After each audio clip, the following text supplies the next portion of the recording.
Graça e paz da parte do nosso Deus.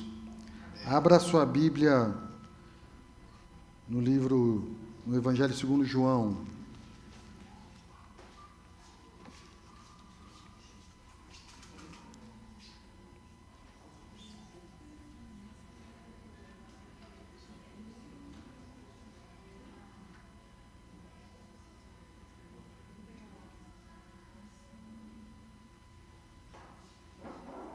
Quando você achar o Evangelho de João, vá lá para o capítulo 13.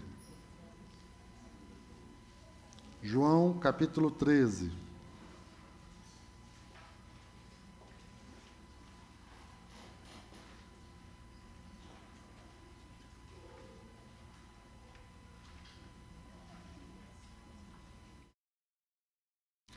Alguém já disse que a pregação do Evangelho é um mendigo explicando para outro mendigo onde ele encontrou pão.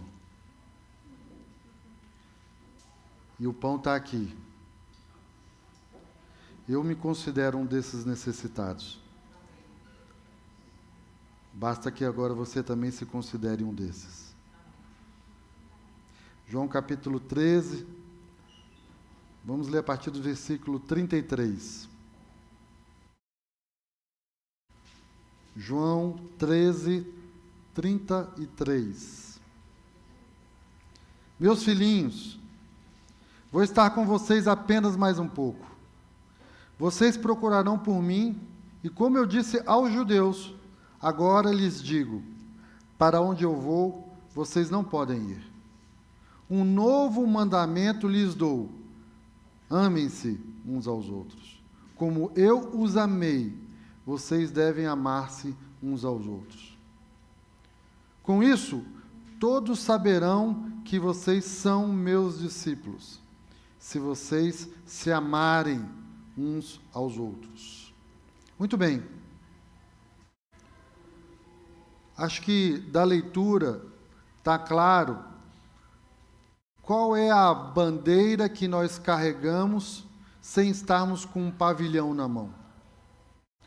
Como é que nós seremos reconhecidos pelas pessoas? Como é que as pessoas vão conviver conosco e vão saber que Cristo nos salvou, que Cristo deu a sua vida por nós? Como é que as pessoas vão nos identificar sem a gente andar com uma camiseta assim, sou de Jesus Cristo?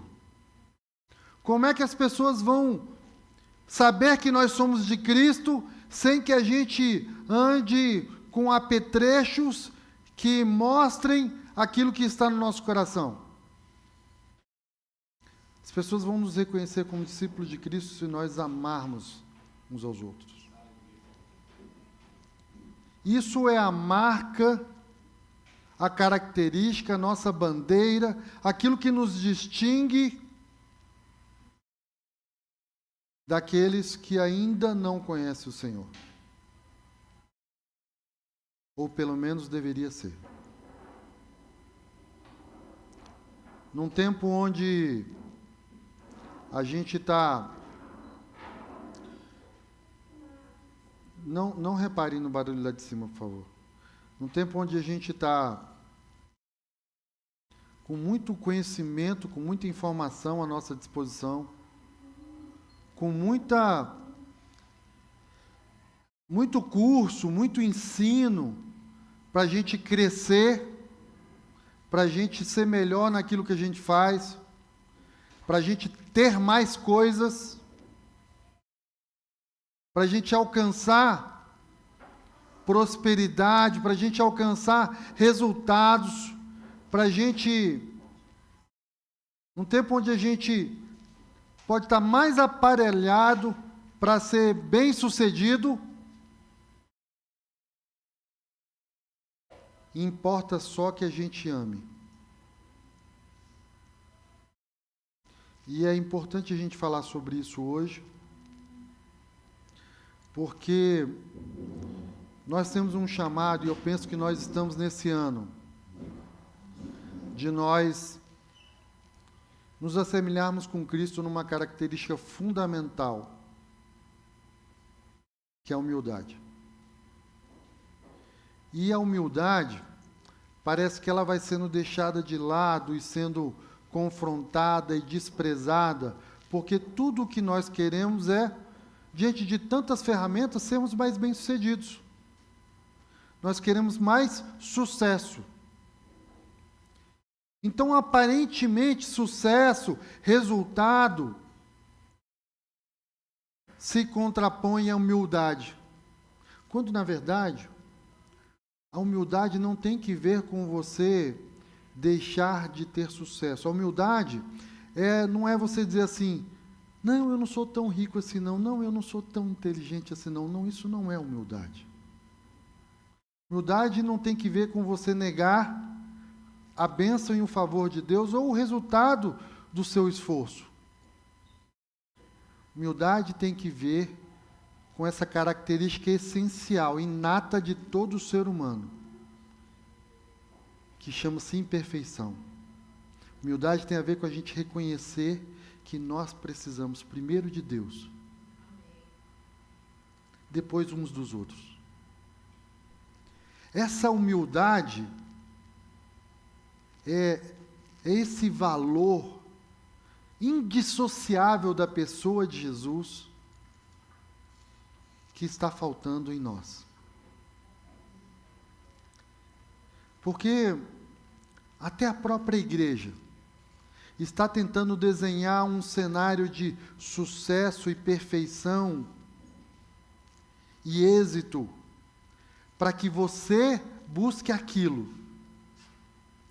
Quando, na verdade, vemos o verdadeiro evangelho, quando os próprios líderes reconhecem as suas faltas. O evangelho, ele foi proclamado para que a gente se nivele uns com os outros. E essa medida são as nossas imperfeições.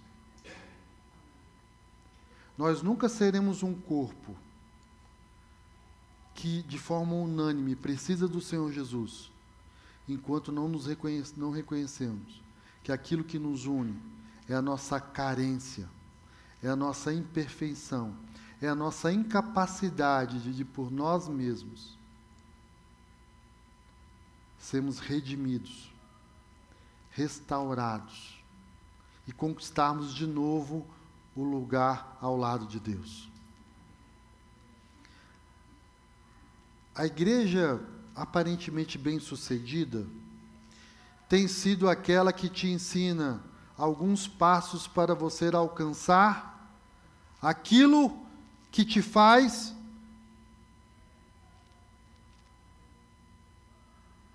desejável, que as pessoas querem ser igual a você.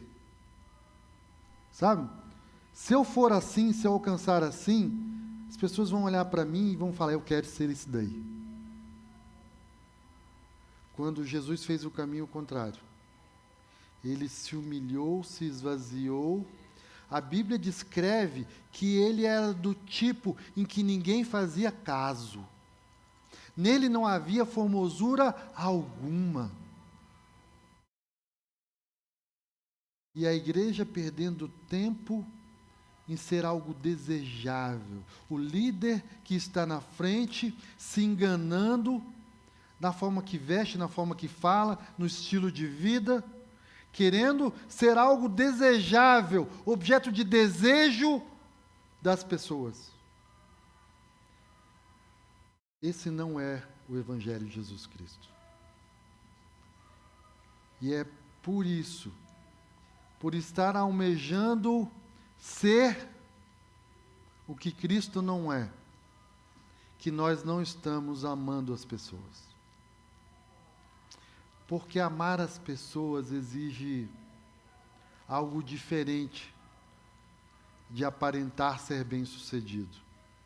Exige você descer para o lugar onde as pessoas estão. Eu vou passear hoje pelos evangelhos, e você que está caminhando comigo sabe que a Bíblia tem que estar aí, a gente vai ler, vai passear. Mas eu quero começar com uma história E acredite, essa história está na Bíblia. Essa história é acerca de um homem chamado Moisés. Já ouviram falar? E Moisés nasceu com um propósito de libertar um povo. Só que Moisés nasceu num tempo onde ele não devia ter nascido. Foi justo naquele tempo onde os hebreus eram escravos dos egípcios, e ali eles começaram a crescer, eles começaram a se estruturar, e Faraó falou, isso aí não é bom, bota mais trabalho pesado contra eles, então toma mais trabalho pesado. E eles foram construir o centro de logística do Egito. E eles só cresciam e prosperavam, e aí Faraó falou, não vai ter jeito, nós vamos ter que começar a matar. Então Faraó chamou as parteiras que faziam os partos dos hebraicos e falou, olha, vocês vão fazer o seguinte, as filhas moças vocês poupam, mas os meninos vocês matam todos. Foi nesse contexto que Moisés nasceu. Mas as parteiras desobedeceram ao Faraó, e então resolveram livrar um menino chamado Moisés. Aliás, não tinha o nome ainda de Moisés. E foi então quando a sua mãe desenvolveu um estratagema. Ela pegou e fez um cesto de junco. Na verdade, o mar que estava ali, aquele grande rio, ele tinha uma característica, que nele eram plantados muitos juncos. Inclusive, ele era chamado de mar de juncos. Então, ela pegou aquilo e fez um cesto, e foi a primeira vez na Bíblia que a palavra arca foi falada. Sim, a mesma arca de Noé, essa palavra foi pela primeira vez expressa naquele pequeno cesto que foi a arca de Moisés. Sim, aquilo já prefigurava que aquele lugar seria um lugar de morte, aquele mar de junco seria um lugar de morte. Até hoje jaz lá o exército de Faraó. Sim, foi essa arca percorreu o mar com Moisés dentro. O mesmo mar que Moisés viria a abrir. O mesmo mar que iria se fechar sobre o exército de Faraó. Pois bem, Moisés desceu ali e a Bíblia descreve que a irmãzinha dele foi percorrendo e olhando até que aquela pequena arca encontrou a filha de Faraó. E, em resumo, a filha de Faraó adotou a Moisés. Outras pessoas na Bíblia também foram adotadas. Esther, por exemplo, foi adotada pelos seus tios e veio a ser extremamente relevante para o povo de Israel. Jesus foi adotado. Sim. José adotou a Jesus. Deixa eu contar para vocês uma experiência que eu tive. Experiência marcante. Quando eu tinha 20 anos, eu comecei a fazer um estágio da Defensoria Pública do Distrito Federal, da Vara da Infância e do Adolescente. E era uma defensoria específica que tratava basicamente com adoção, guarda, autorização de viagem, coisas assim. E aquilo trouxe um grande impacto para a minha vida. Porque, basicamente, na nossa sociedade, as crianças que estão numa fila de adoção, ou os pais estão presos, tiveram seu pátrio poder revogado, porque não tinham condições sociais, porque eram drogados, criminosos. Aquela criança não poderia persistir naquela família, ou porque os pais morreram, ou porque, pasmem, os pais não queriam mais aquela criança. Então, essas são as 3 causas. Mas existe uma característica na fila da adoção. Gente, quando a criança ela é perfeita, a fila anda rápido. Mas sabe? Quando você se inscreve para adotar uma criança, você é instruído por um assistente social da seguinte forma: você está preparado para adotar uma criança que talvez nunca venha andar? Você consegue conceber o fato de que você vai empurrá-la numa cadeira de roda a vida toda? Você está preparado para adotar uma criança que talvez tenha um problema de cognição e nunca vai se expressar, ela vai ser excepcional, diferente a vida toda? Ou você está preparado para ter um filho que vai ter desajustes sociais, né? que vai ter dificuldade de relacionamento porque tem transtornos, porque os pais consumiram tanta droga na época da gestação, que ela já vai nascer com uma série de defeitos? Você está disposto a receber o filho do jeito que ele vier? Esse é o grande motivo por que a fila de adoção anda devagar. Porque nem todo filho com suas próprias características encontra pais que desejam amá-lo do jeito que eles são. E você ir achando que você é perfeito. E você ir achando que você é alvo do desejo e do amor de Deus. E você, igreja, achando que você seria o filho que Deus iria escolher. E você achando que Deus, quando foi enviar o seu Filho Jesus, não sabia que eu e você iríamos voltar a pecar, iríamos voltar para a lama, iríamos voltar a envergonhá-lo, iríamos de novo aborrecê-lo, gerar ira no coração de Deus. Não, você não é perfeito, e ainda assim Ele te ama. Ainda assim, eu e você somos alvos do constante e perfeito amor de Deus. Então, não está em você a característica que atrai Deus, está nele. O amor está nele, e é esse Deus que nós decidimos servir. É um Deus que nos ama do jeito que nós somos. Decidiu nos adotar. E a Bíblia fala, a meu respeito e ao seu respeito, sobre adoção. Abra a sua Bíblia no livro de Efésios, capítulo 1.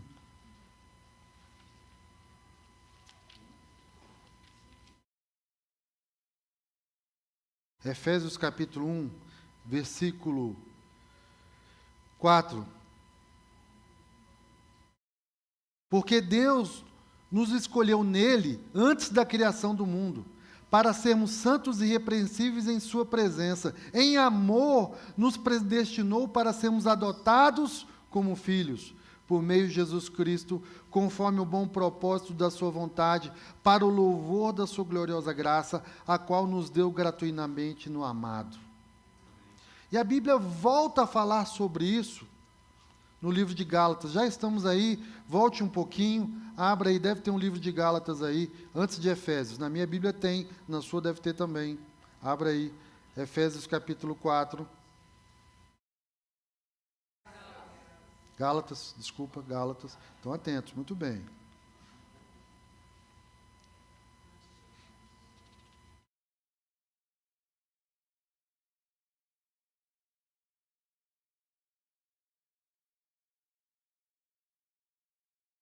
Isso, vá para o versículo 29. Vá para o 28.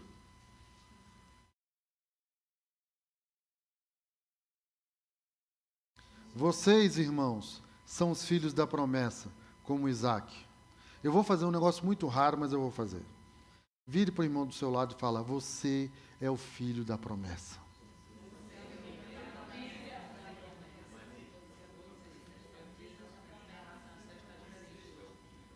Amém. Naquele tempo, o filho nascido de forma natural perseguiu o filho nascido segundo o Espírito. Deus descreve um nascimento natural, e falamos sobre isso domingo passado. Importa nascer de novo. Importa nascer do Espírito, porque a promessa tem a ver com um novo nascimento. E Deus quer nos conduzir, Deus nos adota do jeito que nós somos, para fazermos parte da família dele, e ele fala: vem do jeito que você está. E aí então Ele prepara um caminho para nós de santidade, de obediência à Sua palavra, mas isso não tem a ver com aceitação, porque Ele nos ama do jeito que nós somos. Processo de santidade não tem a ver com conquistar o amor de Deus, esse já foi dado gratuitamente em Jesus Cristo, mas tem a ver em querer se parecer com Ele, ser como o Pai é. Ter acesso às heranças que Ele tem para nós. Não tem a ver, Bruno, com ser amado, porque isso nós nunca vamos merecer. Tem a ver com ser filho de Deus e crer nisso. Esse é o Deus que nós servimos. Esse é o Deus que é o nosso Pai. A nossa corrida nessa terra não é parecermos ser perfeitos para sermos elogiados, alvos do desejo de alguém. Nós já somos alvos do amor de Deus. Nós somos desejados, Ele é apaixonado por nós. Nós cantamos aqui, Ele derruba muralhas, Ele transporta montanhas para estar conosco, Ele nos ama. Então, a nossa caminhada não é para parecer desejável ao Pai, Ele já nos ama, é para sermos como Ele é, porque as pessoas querem ver Cristo em nós. E aí é que vem a missão do amar uns aos outros. E aí é que vem o cumprir a vontade de Deus. Porque a verdade, meu irmão, as pessoas vão se aproximar por nós é por conta do amor humilde. Não é você estabelecer uma perfeição, esperar as pessoas virem até você. Não é você ter uma boa tese e as pessoas pagarem para fazer o seu curso. Não. Elas vão adquirir conhecimento, elas vão adquirir algo que vai ser bom e útil para a vida delas. Mas elas só se engarrancham quando elas são amadas. Amém. Você pode dar um excelente curso e vai passar por vocês milhares de pessoas. Você pode ser um pastor excelente e pregar aqui na frente palavras maravilhosas. Mas a pessoa só engarrancha com você quando ela se sente amada, cuidada. Quando ela percebe que você, apesar de todo esse conhecimento, todos os seus predicados, você se importa com ela. Você a ama. E o amor tem que ver com isso. O amor precisa ser sincero. Bonito isso, mas não foi eu que disse, não. 1 Coríntios, vá lá. Capítulo 12.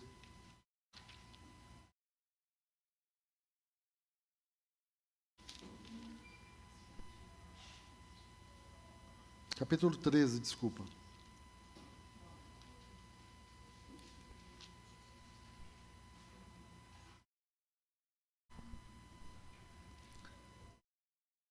Passo agora a mostrar-lhes um caminho ainda mais excelente. Que caminho é esse?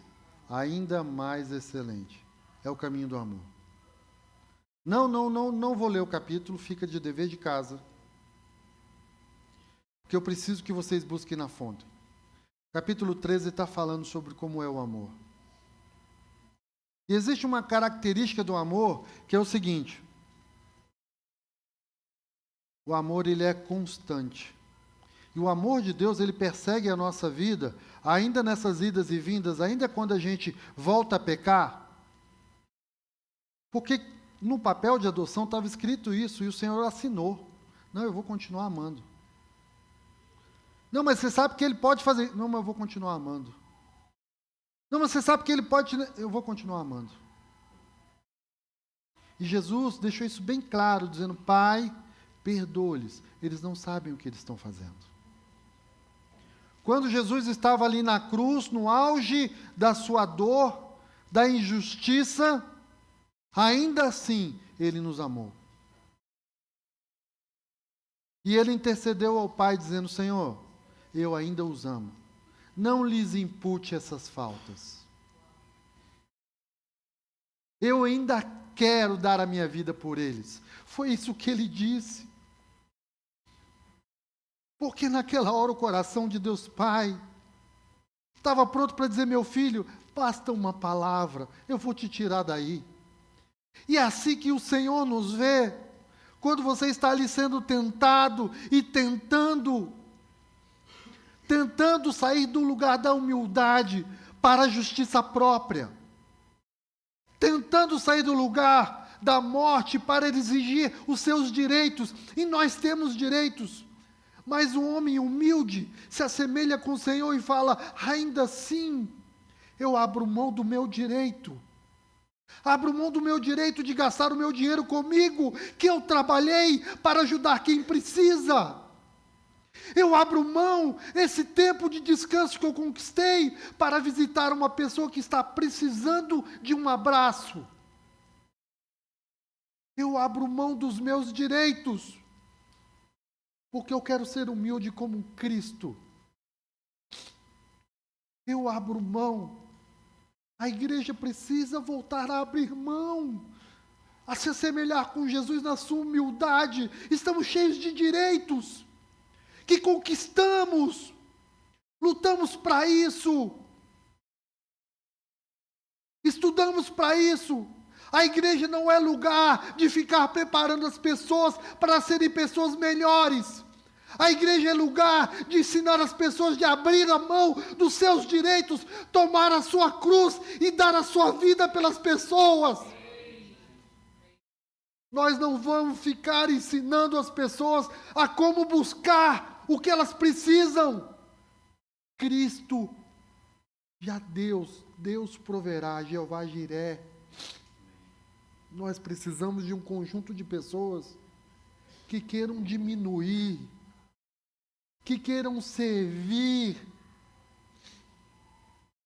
e não mostrar que são melhores, alvos da bênção do Senhor. E é por isso que a Bíblia descreve que nós fomos adotados. Nós precisamos nos lembrar que nós somos aqueles tais, aquelas exceções que estavam lá. Nós somos imperfeitos e fomos alvos do amor de Deus. Não é porque nós merecemos, não é porque as pessoas merecem, não é porque elas são legais de conviver, não é porque elas vão nos dar algo em troca.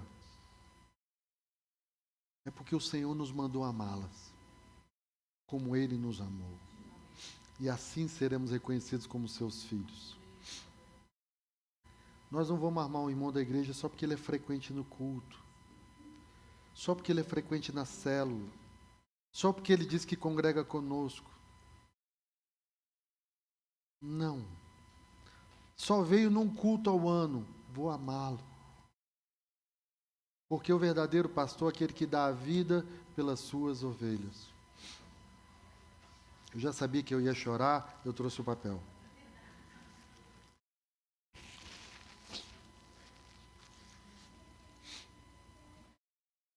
Abra sua Bíblia de novo no livro de João. Começamos no capítulo 13 e agora vamos para o capítulo 14. João capítulo 14.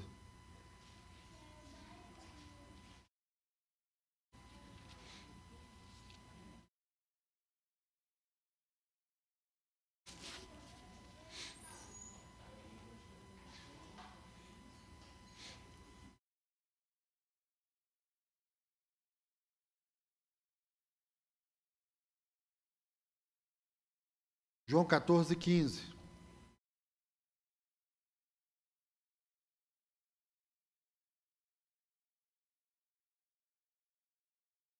Se vocês me amam,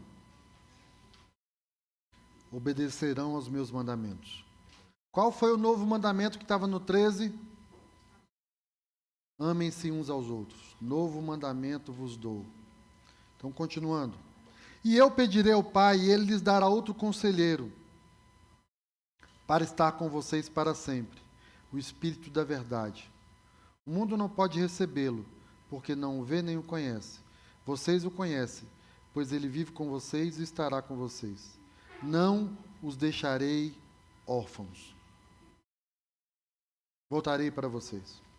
Meus irmãos, você sabe, quer dizer, vocês não devem saber, mas eu vou tentar explicar. Você sabe qual é a maior carência de uma criança que foi adotada? Qual é o maior medo dele? Ele dorme todo dia com medo de ser rejeitado de novo, ser devolvido. Todo dia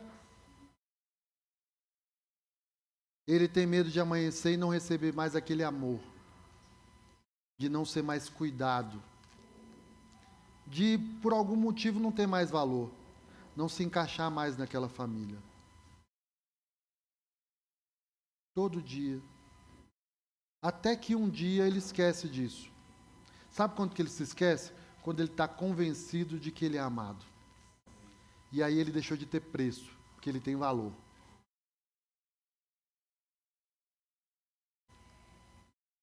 Gente, se você não entender o valor que Deus te deu, enviando Jesus por você, você vai todo dia, como um mendigo, buscar diante do Senhor um amor. E o Senhor está querendo explicar para nós, de uma vez por todas, que Ele nos ama. Do jeito que nós somos. Deus não vai mandar outros sinais e maravilhas. Não vai ser você enriquecer a linguagem dele te dizer que te ama. Você pode até enriquecer. Não vai ser Deus te curar de uma enfermidade. Deus pode até te curar de uma enfermidade. Mas você não é mais amado ou menos amado do que isso, porque tudo isso está à disposição, à nossa disposição. Mas existe uma característica em nós que de uma vez por todas comprova que nós recebemos, percebemos o amor de Deus. É quando você começa a amar uma pessoa. Quando você começa a amar uma pessoa, você fala assim, eu entendi. Assim como eu quero e sou amado, eu vou amar alguém. E esse amor, ele é algo real. Amar não é só ser filho de Deus, é obedecer o mandamento. O amor, ele não trata só de um sentimento que aplaca todas as nossas carências. O amor é uma prática. Quando você sair do seu lugar aí, da sua vida, abrir mão dos seus direitos e decidir humildemente amar alguém, você entendeu o amor de Deus. Nós precisamos sair da teoria do amor e passar para a prática do amor. E o que nos impede é a busca de sermos conhecidos, bem-sucedidos, cheios de direitos, para usufruir de tudo isso. E a humildade quebra tudo isso e faz a gente descer para o lugar onde as pessoas estão precisando ser amadas. Os órfãos que precisam ser convencidos de que têm valor. Ministério não se caracteriza pela transferência de conhecimento. Ministério de Jesus se caracteriza pelo amor com o qual amamos as pessoas. Cuidado pelas pessoas. O ministério de Jesus foi todo marcado por isso. Leia os evangelhos sobre essa ótica que você vai ver Jesus amando os leprosos, os pobres, dizendo para aquelas que iriam ser apedrejadas, alguém aqui não tem pecado, pode apedrejar. Explicando o que é humildade na prática. Alguém aqui não é pecador? Porque Jesus nos nivela desse jeito, como carentes do amor e da salvação dele. Agora, se tem alguém que já nasceu perfeito e não precisa disso, não vai se nivelar nesse nível nunca.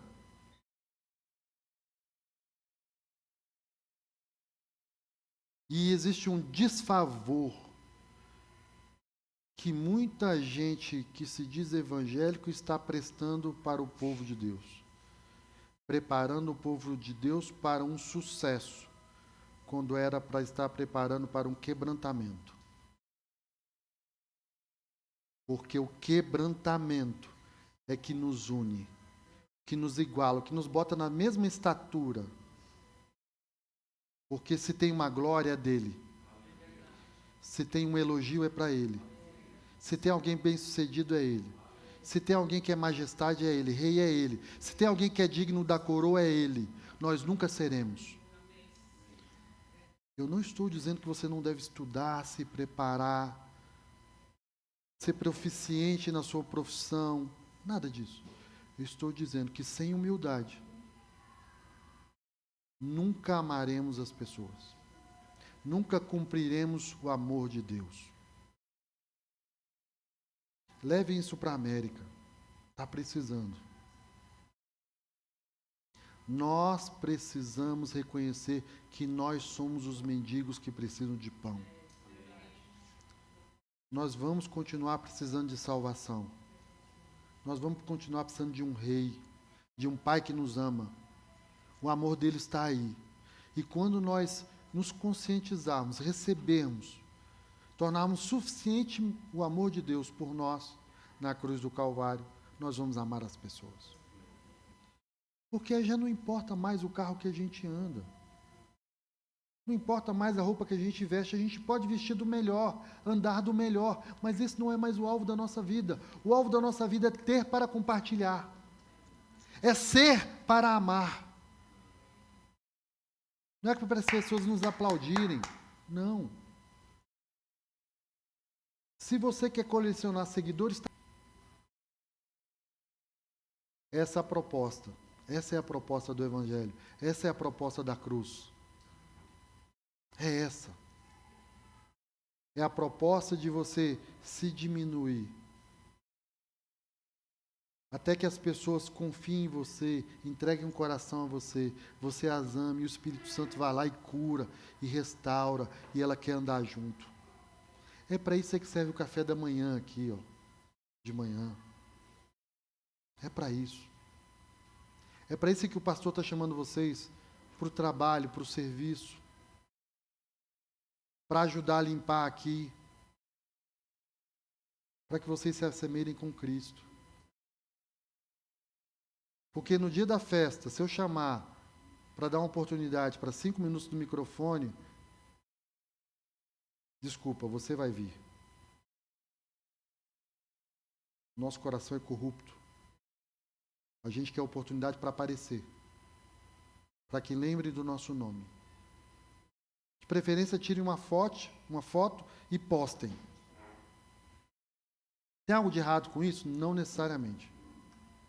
Mas o que eu quero dizer é que nós, como povo de Deus, estamos chamados para humildade nesse tempo. Humildade. Esse que vos fala também tem muita dificuldade com isso. E nós estamos juntos. E nós vamos continuar buscando o Senhor. Nós vamos continuar abrindo mão da nossa agenda para amar as pessoas. Nós vamos continuar lembrando que nós amamos porque Ele nos amou primeiro. Nós vamos continuar andando, persistindo, caminhando, amando as pessoas, e de vez em quando alguém vai se engarranchar na gente, porque a gente amou. A gente vai renunciar. E quando Cristo em nós aparecer, nós vamos estar amando as pessoas. Eu queria te pedir para você encarar isso que eu estou compartilhando aqui como palavra de Deus para a sua vida. E que isso tenha algum efeito prático na sua vida. Que isso consiga influenciar a sua agenda, as suas prioridades. Não há nada mais importante do que amarmos as pessoas.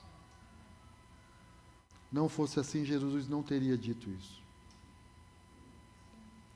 Para terminar, quero que você abra a primeira carta de João, que está lá no final, um pouquinho antes do Evangelho, do Apocalipse. Primeira carta de João.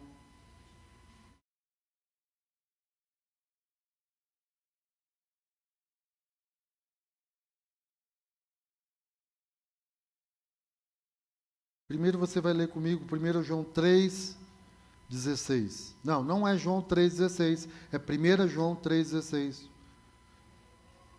Que tal decorar, hein? Oh, coisa boa. 1 João 3,16 diz assim: nisso conhecemos o que é o amor. Jesus Cristo deu a sua vida por nós. E devemos dar a nossa vida por nossos irmãos. Você pode encarar isso como uma sugestão. O certo é você encarar isso como uma obrigação.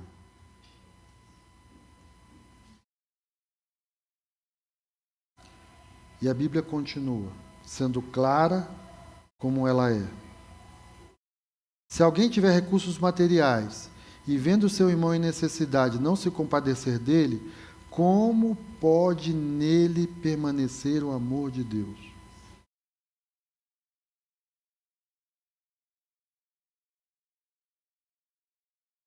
Filhinhos, filhos que eu adotei,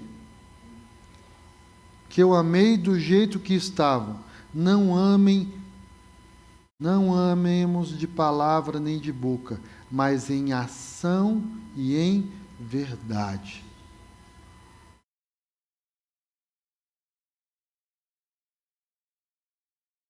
O difícil, meu irmão, não é a gente saber que isso está escrito, é a gente pôr em prática. Está faltando conhecimento da Bíblia disponível. Está faltando viver isso. Meus irmãos, eu sei, olha, eu vou ser sincero, vocês são um povo amoroso. Toda vez que a gente levanta a mão para ajudar, vocês comparecem. Mas eu quero crer que ainda podemos fazer mais.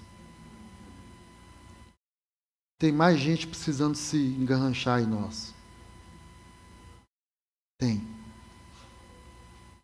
E eu creio que em breve, essas pessoas vão estar aqui conosco. Ou vão estar na sua casa. Não porque você está cobrando para ensinar algo para elas, mas porque você as amou.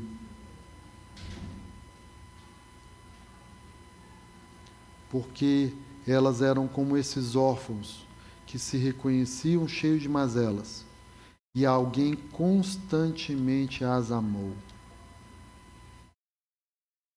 Se portou com elas, se preocupou com elas, deu valor para elas, ainda que elas estavam numa condição de indignidade. E quando eu digo indignidade, é até não mereciam. Sabe pessoas chatas? Pessoas difíceis de conviver? Sabe pessoas injustas? Assim éramos eu e você. Assim éramos nós. E o Senhor nos amou primeiro. Que o Senhor nos ajude. Que o Senhor, o Espírito Santo, que foi prometido pelo Senhor Jesus, pelo que nós não estamos órfãos, nos ajude. Nós precisamos de ajuda. Nós precisamos de ajuda para viver isso.